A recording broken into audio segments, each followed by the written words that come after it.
नमस्कार, स्वागत आहे आपलं।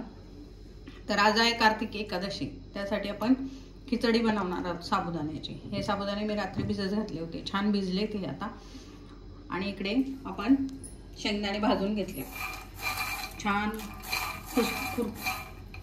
छान आहे बघा, साल निघते त्याचं, छान भाजले गेले शेंगदाणे। आता आपण हे शेंगदाणे मिक्सरला बारीक करून घेणार आहोत, साल थोडीशी काढून, नाही काढली तरी चालते पण काढली तर छान दिसते खिचडी। इकडे कुकरमध्ये बटाटे लावले, शेंगदाण्याचं बेसन करायचं बटाटा घालून, तर त्यासाठी बटाटे उकडायला लावलेत। आता आपण बटाट्याचं कालवण करण्यासाठी उपवासाचं, त्यासाठी या 7-8 हिरव्या मिरच्या घेतल्या, थोडंसं खोबरं घेतले, ओलं खोबरं हे शेंगदाणे भाजून घेतले आणि जाड मीठ घेतले। हे आपण मिक्सरमध्ये वाटून घेणार आहोत बटाट्याच्या कालवणासाठी। ह्या मिरच्या घेतल्या खिचडीसाठी त्या पण आपण मिक्सरमध्ये बारीक करून घेणार आहोत। तर बघूया आपण आता खिचडी कशी करणार आहोत ते। हे बघा, आपण करतो उपवासाचं बटाट्याचं कालवण। त्यासाठी मी कढईत 2 चमचे तूप टाकून घेतले, तूप गरम झाले, हे आपण बटाटे उकडून छान कापून घेतले, ते आपण टाकून घेणार आहोत। आता हे वाटलेलं वाटण, खोबरं, शेंगदाणे, हिरवी मिरची आणि मीठ टाकून वाटून घेतले। आता हे वाटण आपण त्यामध्ये टाकून घेणार आहोत। त्याच्यात उकडलेले शेंगदाणे पण टाकतात, छान लागतात आमटीमध्ये।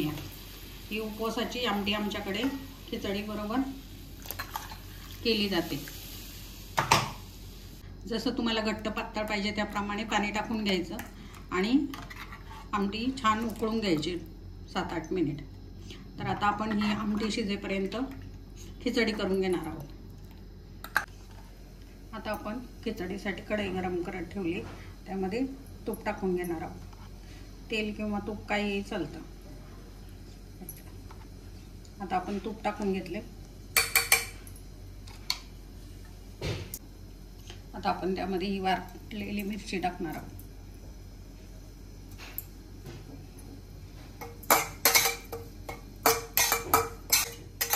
मिरची थोडीशी परतून घ्यायची, म्हणजे मग तिचा कच्चेपणा कमी होतो। आता हा बटाटा आपण कापून कढईत टाकून घेणार आहोत। आता आपण साबुदाणे काढून घेतलेत, आता आपण त्याच्यात कूट टाकून घेणार आहोत। तुमच्या आवडीप्रमाणे तुम्ही कूट कमी जास्त टाकू शकता। हा कूट मिक्स करून घ्यायचा। आता आपण साबुदाण्यामध्ये शेंगदाण्याचा कूट मिक्स करून घेतलाय। असा मिक्स करून घेतला ना की साबुदाणे कढईला चिकटत नाही, छान मोकळी मोकळी खिचडी होते। आता आपण कढईमध्ये हे टाकून घेणार आहोत। आता हलवून घेतली खिचडी, तळापासून हलवायची खिचडी, नाहीतर मग खाली लगेच लागते खिचडी। इकडे आपल्या आमटीला पण उकळी आली छान। साबुदाणे टाकल्यानंतर सुरुवातीला गॅस मोठा ठेवायचा आणि चांगली हलवून घ्यायची, गॅस बारीक करायचा। त्याप्रमाणे मीठ टाकायचंय, मिक्स करून घ्यायचं। आता मी गॅस बारीक करणार आहे आणि 7 ते 8 मिनिटं खिचडी छान शिजवून घेणार आहे। गॅस बारीक करायचा आहे आणि झाकण ठेवायचं, थोडं झाकण ठेवलं होतं आपण खिचडीवर, मध्ये मी 2-3 वेळा हलवून घेतली आणि बघा आपली खिचडी आता छान तयार झाली। तिकडे आपलं कालवण पण शिजले। आमच्या गावाकडे खिचडी बरोबर ही शेंगदाण्याची आमटी खाल्ली जाते। तर आता मी दाखवते तुम्हाला। हे बघा, तयार आहे उपवासाचं ताट, गरमागरम खिचडी, शेंगदाण्याची आमटी, बटाटा घालून, केळी आणि वेफर्स। या फराळ करायला।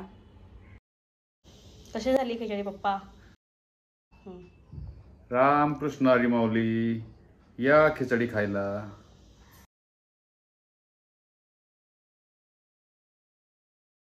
वाव, सुंदर।